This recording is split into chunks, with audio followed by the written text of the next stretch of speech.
Meu nome é Bruna Esteves, eu sou aluna de Engenharia Agronômica da Faculdade de Ciências Agrárias do Vale do Ribeira, Unesp Campus de Registro, no estado de São Paulo, Brasil.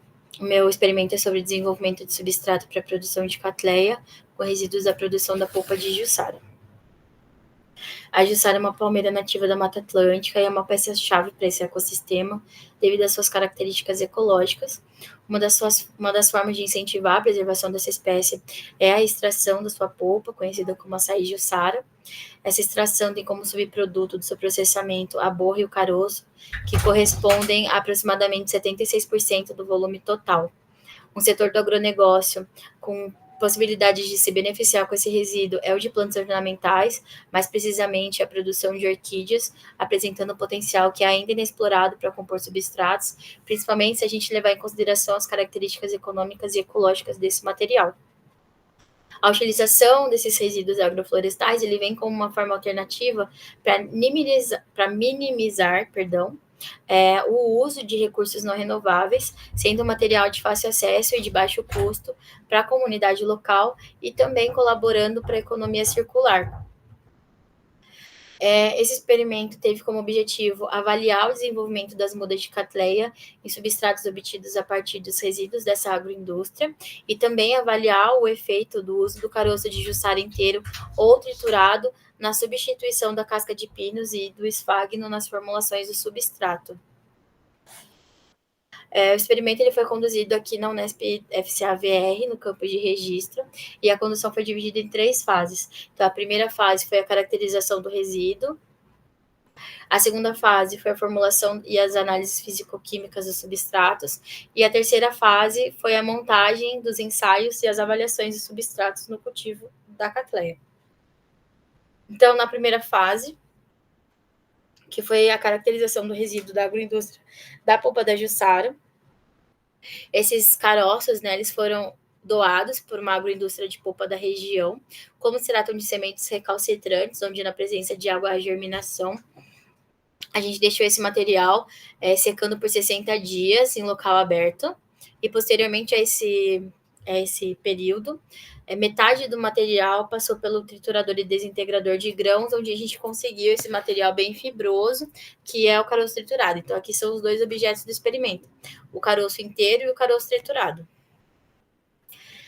Aqui, né, na segunda fase, que foi a formulação e as análises físico-químicas dos substratos, essa daqui é uma formulação utilizada comercialmente para a produção de orquídea aqui na região, que é composta por casca de pinos e esfagnos, metade. E nos demais tratamentos, a gente variou as porcentagens de caroço inteiro e de caroço triturado. Então, 25, 50 e 100%, 25, 50 e 100%. E aqui ao lado é uma imagem das formulações dos substratos. Aqui são as análises físico-químicas que nós realizamos: densidade, capacidade de retenção de água, espaço de geração, granulometria, pH e condutividade elétrica. Já na terceira fase, né, foram utilizadas mudas oriundas do orquidário Suzuki, que é um orquidário certificado. O experimento foi conduzido em DIC, então foi em delineamento inteiramente casualizado. Foram 7 tratamentos e 5 repetições, totalizando 35 plantas. Para a montagem foi obtida a padronização de plantas com 4 pseudobulbos. Pseudobulbo é essa estrutura circulada em vermelha, com aproximadamente 20 centímetros de comprimento foliar. Também foi instalada tela de polipropileno com retenção de 50% de fluxo de radiação solar e cobertura plástica transparente para que a chuva não interferisse na irrigação das plantas. Então, aqui são algumas imagens da instalação do experimento. A rega foi realizada de forma manual, de acordo com a necessidade de cada substrato e também com as variações de temperatura. Para isso foi instalado o termômetrozinho. Então, em dias com temperaturas muito elevadas, nós fazíamos uma irrigação mais pesada no final da tarde, mais intensa. Para a fertilização foi utilizado inicialmente o DIM 888 e nos últimos 2 meses entramos com o fertilizante forte 94515. Aqui são alguns parâmetros biométricos que a gente mediu como número de pseudobulbos, número de brotos, o padrão de brotos foi comprimento de até 12 centímetros, número de raízes novas, que foi medido de forma superficial, número de gemas e diâmetro do pseudobulbo. Todos os dados foram coletados, tubulados para a realização da estatística no CISVAR.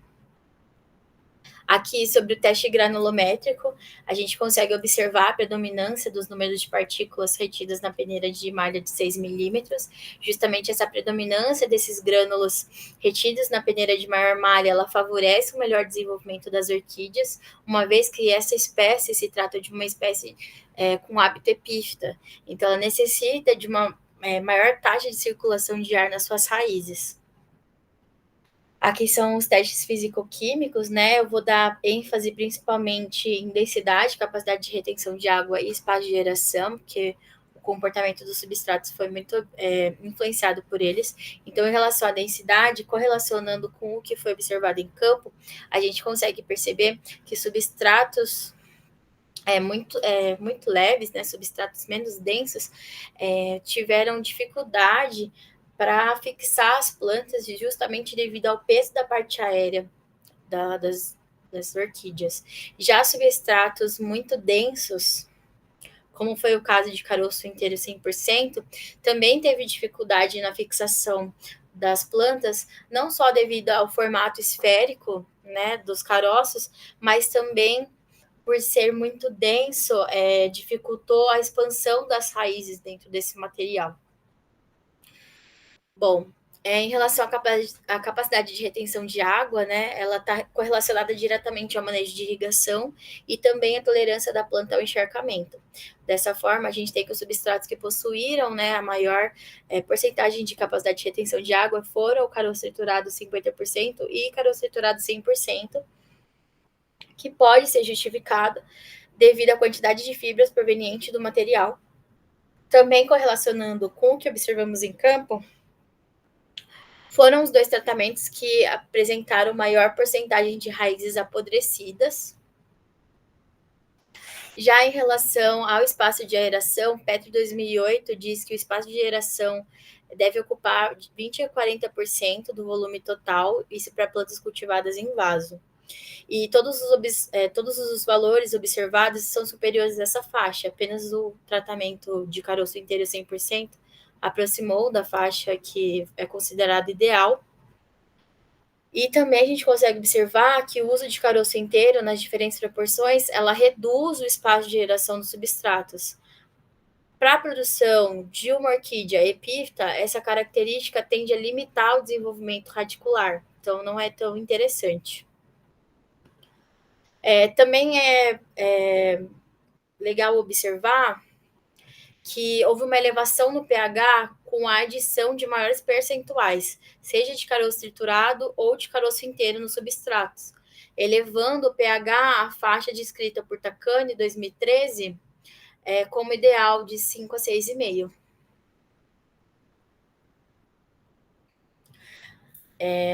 Bom, então foram avaliados, né, os efeitos dos diferentes substratos no desenvolvimento morfológico das orquídeas da espécie de Cattleya após 5 meses de cultivo, e assim foram coletados os dados biométricos. Eu vou dar ênfase nos parâmetros de diâmetro médio do pseudobulbo e número de raízes novas.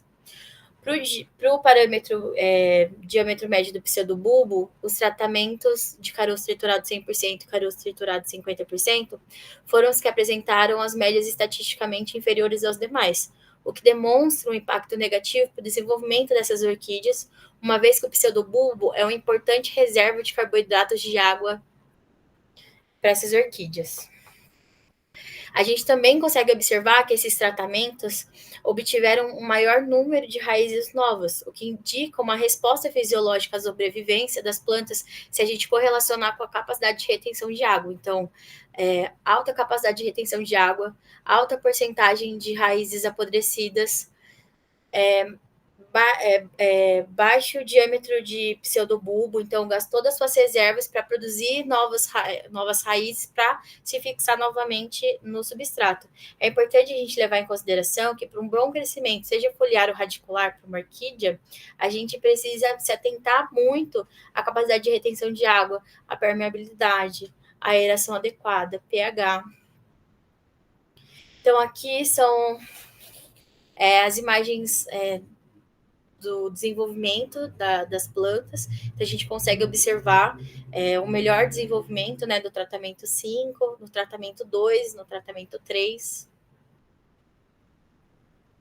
quando em comparação com o nosso tratamento testemunha.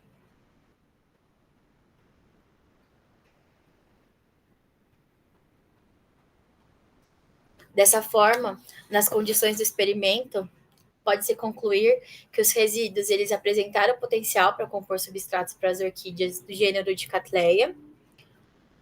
Os caroços de Jussara inteiros eles podem substituir a casca de pinos na composição dos substratos. E os caroços de Jussara triturado pode substituir a casca de pino na proporção de 25% na mistura. Minhas referências bibliográficas. Muito obrigada pela atenção de todos e o meu contato, caso queiram tirar mais dúvidas. Muito obrigada.